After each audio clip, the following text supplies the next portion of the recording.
Amsterdam Kitchen. Join us live on Saturday mornings from 10 till 12 on Broadcast Amsterdam. Or catch up later. It's all online.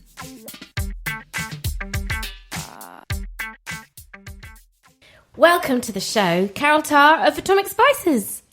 Hi there. So, Carol, you are in charge of Atomic Spices. Can you tell us a little bit more about what exactly it is and how it came to be? It's a Marvel Brothers mutant mad scientist or bad dentist in this case sort of story. That's a strong visual. I like that. Yes. Well, it all started, I don't know, maybe 7 years ago or so, when I went to the dentist to have some fillings removed, mercury fillings. Oh, yes. And he hit a nerve under my tongue. Right. And knocked out almost all of my taste buds. Oh, my God. That sounds awful. It was a sort of terrifying, electrifying experience at the moment. It was just like a movie, right? Yeah. You know, so you can imagine the mad scientist or the bad dentist with his hands in the air. Afterwards, only a day later, did I realize I couldn't taste anything. Everything tasted like cardboard and green apples, neither of which I was eating in that combination at the time. But hopefully not ever. No. So I called the dentist. Actually, I went back to the dentist and was like, what is this? And he said, oh, you're only the second person that's happened to, or maybe the third person that's happened to out of the thousands that I've done. I don't believe that he's done thousands, but I do believe he's done this to many more people. It shouldn't happen to anybody. Well, he said it was my fault because my nerves were in the wrong place. Of course. So Wow. because I couldn't taste anything, I had to resort to olfaction, that sense of smell. Yeah. That's about a good third of what we experience anyway when we taste. Yes. Yeah. So I tried to override the fact I couldn't taste anything with, I started exploring recipes with rose water and cardamom. So it took me to like the Persian kitchens. Yeah. And around that time, smoked pepper was kind of coming onto the market in the US, and we didn't have that here. You brought some with you, right? Yeah, because I started just experimenting myself because I would do anything for flavor, if you can imagine. How long were you with this condition? Well, at the time, it was not known how long it would last. Mm, yeah. And I think probably a little past a year later, I started to taste things again. But in the meantime, you know, I'd really sort of bumped up my flavor experience in the house by learning how to smoke my own spices. I started with the pepper, and at first I burned it. It's really kind of a fine art to doing it correctly. Sure. Because if you use a lot of heat, you burn the oils in the different spices. And then it went well with the pepper after a while. It went through several different kind of modes of trying to smoke. And then I realized that between 10 and 20 degrees centigrade was ideal. I'm intrigued like that. How do you control that temperature? And what is smoking exactly? How are you doing that? If you're prepared to Trade share. secret. Oh, Yeah, sure. I'm like, let him try. Another mad professor moment. Yeah, it's not something I'm really worried about. Everybody running out and standing in the rain and getting a cold smoker from Denmark. I have a Danish cold smoker out back, and I'm like, well, it's not a type of dog or a new relationship or something. It's a piece of kit. It's a piece of kit, right? It's a stainless steel, and what it does is it has the heat generator, the smoke generator, apart from the actual box. Okay. So that the fire, the Yeah. smoke is one place, and there's a tube, Right. a big hose, going to another stainless steel box where I have the spices that I want to smoke. Yeah. And I went from smoking pepper to smoking cinnamon. So there's some things that take it and some things that don't. So I really I had a long time to go through this, just in the search for flavor. And then I started combining them in spice recipes.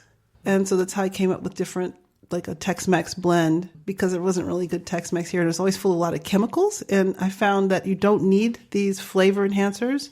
You can find natural ways to get all of this really wonderful flavor into your food. The food already has it. Yeah. So we just have to learn our ways around the kitchen. But I've just imagined all that experimentation time, Carol, and, was it months or weeks of, doing that and pottering around with your little smoker? And do you have everything like, in batches, like, batch 1, batch 2? I have a little black book Yeah. of formulas. And I have terrible handwriting, so it's protected. Yeah. Love it. Coded. So you were doing this for yourself to begin with, but then you obviously thought, I'm onto something. What was the next step? Well, I was cooking a lot of dinners. I always had big dinner parties and people over and milling around. And the food was tasting pretty good. I mean, to me, I was just getting basic smells, but everybody else was like, what is going on? This sort of turbocharged cuisine. Yeah. And it's only after I got my sense of taste back that I realized, wow, there's something going on here. But this is the muted part, because at that point, my brain had changed. Okay. And my experience of flavors was so different that, having gone without it and been so deeply involved in it and creating flavors for so long, that I could imagine combinations in my brain. I would come up with new formulas, like sitting on a train and just think about, well, this would work, this wouldn't work, this would work. Mm-hmm. And I don't experience it the same way anymore, because it was hardwired for not experiencing flavor, and then suddenly flavor comes back in my life. And I think that's one of the reasons that Atomic Spices is so atomic, since the name, right? Hence the name. Broadcast Amsterdam. So you've done quite a lot of travel. Has that inspired your dishes like Japan? I was teaching in a juku, a Japanese cram school, afternoon school, because I was studying in university, but I would, do these side gigs. Mm. When I moved out of my homestay at the end of the school year, I moved into a space of the juku, and what they asked was that I just prepare American cuisine for them. Okay.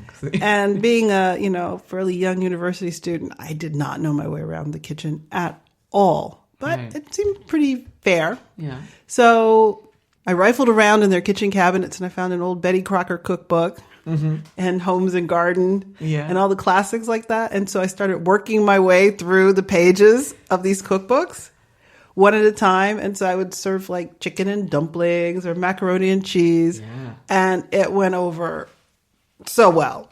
I learned that it was fun to cook and that it would actually bring people together and like the sense of community that would come out of it.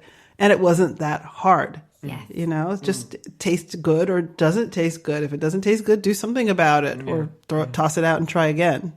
There were certain things that I was sort of expected to make. So I would make the salad dressing. And there were certain things that I had to kind of learn through.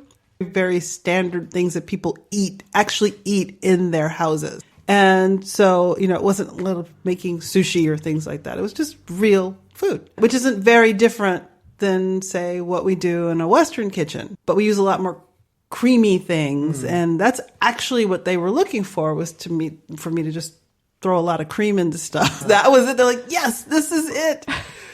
I'm like, it's butter. They're like, yes, this is what's been missing.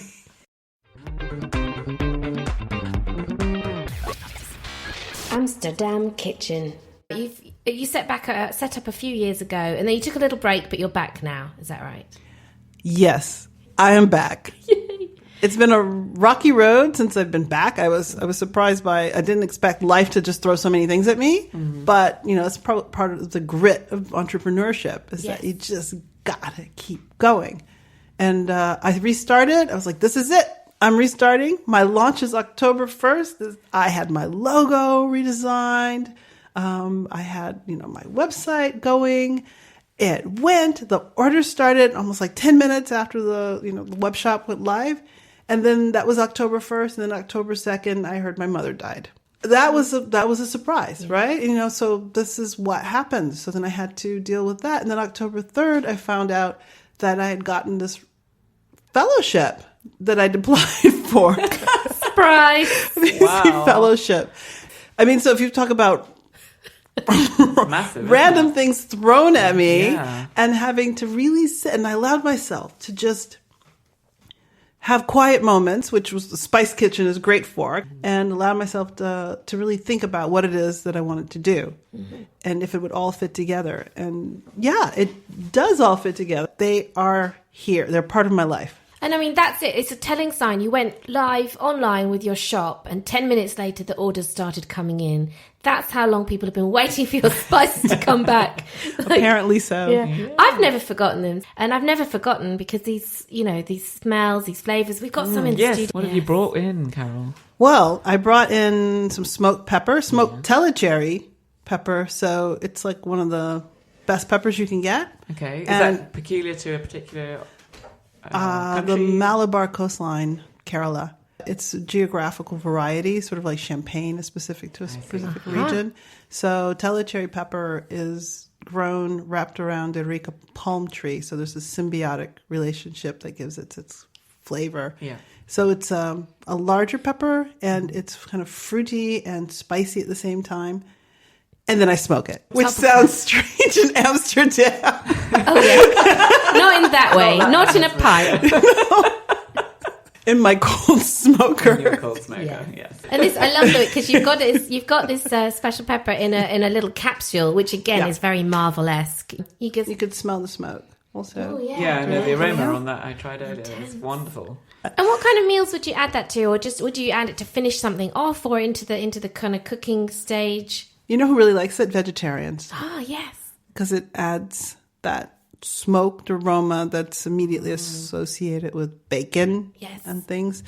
My first day out on the market, and I ran into Paul Boom, who was product development at the Vegetarische Slager, the vegetarian butcher. Oh, yeah. And he was like, this is the holy grail. This is bacon, right? It's just sort of a natural match for vegetarianism because bacon is not about the smoke smell, right? And, people associate it with sausages and, hamburgers and picnics. But no, the smoke is a separate process. So you can take this process and add it to something else. Yeah. Because it's a natural preservation method. That's why it was invented to start with. It's pre-refrigeration. Yeah. It's just one of the old ways to keep food fresher longer or edible longer, not necessarily fresher. I mean, there's drying and smoking is its own art form. And I have two different kinds of chipotles because it's an interesting story behind there. I used to use these brown leathery looking ones, the chipotle mecos. It's a dried smoked jalapeno. Yes. See, I find these hard to get my hands on. Do you know why? Because they're banned in the EU now. Oh, no. Oh. And what happens is that anthraquinone develops in the chipotle mecos. So they were banned in the EU in 2017, which is since I stopped my business before. I took a break. And my Tex-Mex was based very heavily on chipotle mecos. Yeah. So I've had to reformulate with the moritas, and I like them better. Ah, cool. Good one. Good one. They're fruitier, so that adds more complexity to it. But I think people need to know that if you see these brown ones around, it's contraband. Right here in your studio, we have contraband peppers. What would it do to you? Why did it need to be banned? Well, actually, it probably won't do much to you at all. It's EU regulation. But if you do decide to gnaw on tremendous quantities of dried smoked jalapenos and nothing but dried smoked jalapenos, and drink teas made of dried smoked jalapenos and just kind of roll around in dried smoked jalapenos, there's a chance that it could, damage your kidneys. Amsterdam Kitchen. Most of these spices will actually have health benefits, I imagine. I don't pursue the health benefit route too much because I don't want to make claims that I can't back up. What I can tell you is that there's no salt in it, and there's no preservatives, and there's no food coloring, and there's no additionals. I'm holding in my hand now a dried lime. Yes. Oh, that's what it is. Yes. What do you do with them, Carol? What do you do with the dried limes? I do a couple of things with them. When I'm just home cooking, I throw them in my lentils. Lentils flavor, with tarragon and dried lime. And then maybe I have some feta with it. That sounds good. Cheese. Because they're really quite hard, so you just put it in whole. You don't cut it up. You can breaks. Oh, Oh, wow. in her bare hands, listeners. Or maybe with a nutcracker then. Yeah, Oh, they're look. quite. To dry it, have you literally just... There we go. Wow. Look on the Smash it with inside. your hand. It's terrifying looking, isn't it? And then it has so much pectin in it that it Yes. naturally just thickens up your stews. Smell Ah, that. okay. That dried lime is Oh, I amazing. love that. It's black on the Kind inside. of dark. It looks like it's going to be sticky, but That it's is a not. gorgeous smell. Maybe a little bit Isn't that sticky. wonderful? That So is- can you imagine adding this? This is magic. Yeah. With your food. Absolute magic. And what I do is that I take it and I crush it. I dry them out and I crush them. And With her hands. with my bare hands or a mallet. It depends on how aggressive I'm feeling. Sure. And I dry it further in the oven. I have to do that. I have to dry like my chipotles down a little bit to work with also. And I take them and then I pulverize them. And I turn them into powder. Yes. And then I use them and I put them into my chili lime smoked sea salt. Yes, to add which that you've also brought with you. natural lime flavor. It's kind of based on a Mexican tahini. But that often has citron or citric acid in it. Okay. And citric acid is not a natural occurring Right. food, Yeah, right? it's something processed. Yeah, it's actually developed from black mold. Ooh. I know. Yeah. Yeah, it used to be up until like 1900. It was made with limes and lemons, but it's too expensive, and they found out that black mold is perfectly good for making 99% of what's manufactured. Because it's, Learning so much this when it morning. eats the sugar, it produces this byproduct. No citric acid in these chili lime smoked No. sea You salt. don't need it. Look at this. You just need these dried Why limes. would you need citric acid when you have these wonderful natural products? It's just So that the aroma there is reminding me of preserved lemon, but it's much more intense. And there's something at the back there. Maybe it's. Can I just smell it again? Something. You Something can a even little taste deeper. it if you want. Oh wow. Okay. Are you feeling really, really, really, really, really, really, really, really, really daring? What's going to happen? You'll be knocked over with delicious flavor. It's so lovely. It's I mean, nice. You want to try some? really sure, go good. for I mean, and I can see that would work in both sweet and savoury Oh, delicious. ways, right? It's really It's good. And you're just eating it straight, right? Yeah, There's it's nothing intense. dangerous about it. And it's very intense. Yeah. So you can like pulverize it, put it over your fish, or you can have it in my sea salt, which I strongly recommend because it's a dried smoked. Well, it's smoked sea salt also. So you add that to it. And then I have my chilies in there that I've also soaked in with lime juice and then dehydrated again. And then for that extra bang, and that's what's different than how it was before, is I started working directly with the dried lime powder. yeah. Directly. It's kind of sherbety. So yes. Isn't it good? It's complex. It's got a lot going on. Amsterdam Kitchen. So you've got some quite kind of like normal everyday things that people can use in their cooking. And then you've got some really crazy things like Vaduvan. It's a wonderful spice blend from 19th century Pondicherry, which was a French colony in India. And the French chefs went in there and worked with the spices to create their own sort of curry, but to make it last longer, they baked it into onions. And then you take this curry that's very similar to like a masala curry, you make it fresh, and then you slow roast it in there. So like making an onion soup almost, how long it This is takes a very to caramelize them. labour-intensive process. Yeah, right? so you caramelize the onions with the spice blend in there. Yeah. And then I roast it all the way down because I like dried spices. So it's just all complex and Yeah, it's already it's- cooked all the way. So as a dried spice, you can just add it to add anything. it towards the end of the cooking, perhaps. I think it's better at the end because it's Yeah. already cooked. It's already caramelized. Yeah, right? yeah. So it's best when you just put in you can just change your leftovers. Yes. And they also make, I think these spices make really nice presents, Yes. actually, with nice little packages, easy to send. So bear that in mind, listeners. You've got your web shop established. That's great. Prices are ranging under €10. Right. No salt or fillers in there. So you're just getting, you know what you're getting. Go to the website. It will all make sense. Yeah, which is atomicspices.com, which is the web shop and recipes and everything as well. So at the moment you're delivering, you order online, you get them delivered. Do you have any plans to kind of, go into retail spaces, back into retail spaces? I would really like to focus on direct to customers. Yeah. So that's what the purpose of my web shop. But I very happily, like in Amsterdam, I have a Amsterdam free code. And so Amsterdam free is available for those in Amsterdam. And I will bring it by all green on my bike. That's perfect. Love Oh, it. that's brilliant. So you've got that. And do you think you'll go to any markets? Once in a while, Yeah, good. I'll do them. Look out. Yeah, So well, let just us to know show when you up. do. Yes. And I will. And I want to have that direct interaction with people and, let them try it and Yeah. explain it to them. It's fun Yeah. Yeah. to get that. But I'm really out there for the customer feedback because I want everybody to be happy with the spices. And if there's something I need to know, come tell me about it. You can get lots of ideas on atomicspices.com, presents and recipes. There's one for the smoked cinnamon pecans. I want to try that. Yeah. But thank you for joining us, Carol.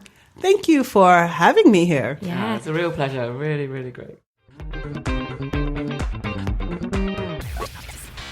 Amsterdam Kitchen. Amsterdam Kitchen. Join us live on Saturday mornings From 10 till 12. on Broadcast Amsterdam. We'll catch up later. It's all online.